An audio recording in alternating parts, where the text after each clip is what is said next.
national authorities, under the leadership of the President and the first Vice President of the Republic of Azerbaijan, bear primary responsibility in protecting and addressing different needs of the displaced population. To date, 116 new modern residential settlements have been erected in more than 30 cities and districts of the country, and as many as 320,000 IDPs were provided with improved housing in contemporary settlements. Poverty level among the displaced dropped from 75 to 8%. However,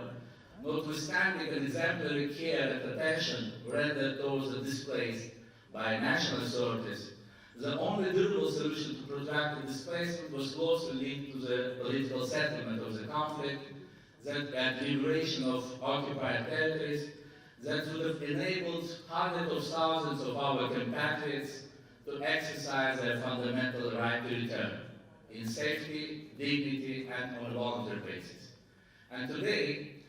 in the aftermath of a 44-day patriotic war of 2020 that put an end to this long-standing conflict and not only reinstated territorial integrity of Azerbaijan within its internationally recognized borders,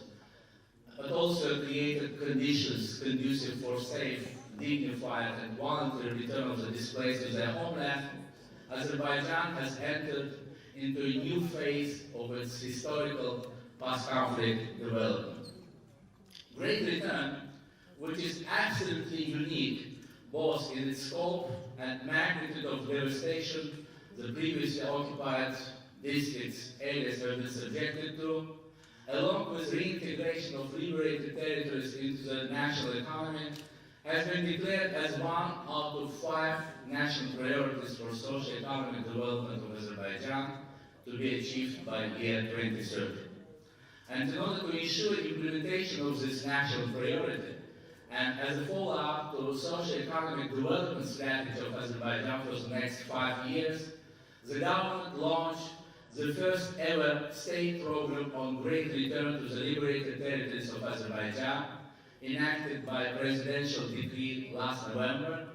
which describes a wide range of activities for reconstruction and rehabilitation of residential sites in Karabakh and East Zangezur economic regions. Progressive economic reforms, socio-economic potential of liberated territories, modern challenges of world economy have been taken into consideration while designing this program. Also, development priorities put forward by United Nations and other international organizations were considered while designing objectives of the program, which were adapted to sustainable development goals and their target indicators based on the commonly acknowledged principles of universality, integrated approach, and leaving no one behind. And international organizations among IDPs so as to see their views as regards to eventual return. And as a result, the vast majority of the displaced population not only express a strong desire to return to their homeland, but also to get actively engaged in reconstruction and rehabilitation activities. And in this respect, I would like to particularly underline our excellent cooperation with other universities, with academic expert group established under umbrella, with socio-economic studies and surveys among IDPs, both online and in person, which gave very useful tools as regards to the forecast of the return of the displaced population. Currently, security measures are being undertaken, magnificent infrastructure projects implemented in the liberated territories, with an emphasis on smart village, smart city, and green economy concepts. As an economically developing country seeking steady economic growth, Azerbaijan plans to develop alternative urban areas with the aim of making effective use of available resources.